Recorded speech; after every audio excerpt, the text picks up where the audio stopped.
亲子剧《鱼马》由客家委员会甲纸风车剧团携手合作，改编自文化部长李远的绘本。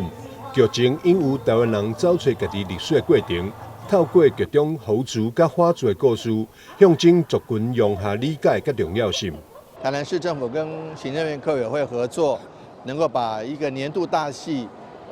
年度客家大戏《鱼马》，能够搬到台南市的安义停车场，总共在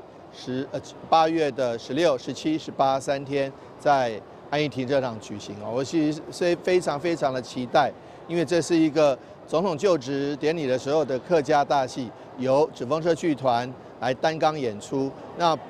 不仅这个布景造型非常的吸睛，而且剧情更是引人入胜。尤其不管你懂不懂客家话，其实都来听这个客家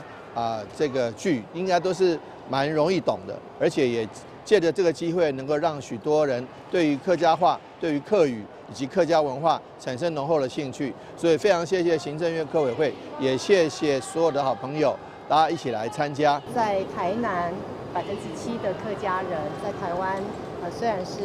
比例上是很少，但是其实在这400年的历程当中，客家人是跟随着一起到台南的第一站。所以我们特别在这400的这个时间呢，把这个邀请这个纸风车剧团来到台南，这是彰显在台湾客家的族群跟其他族群一起在这个岛上生活的很重要的起点所以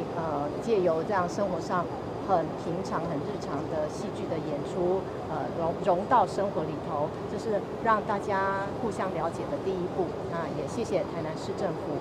大力的配合以及帮忙，那把周边的相关的活动一起来展现。鱼马2024巡回首演就选伫咧台南演出，8月16号到18号将伫咧安平安义停车场再来8场演出，而且是完全免费。欢迎市民朋友做伙来看戏。记者张秀仪采访报道。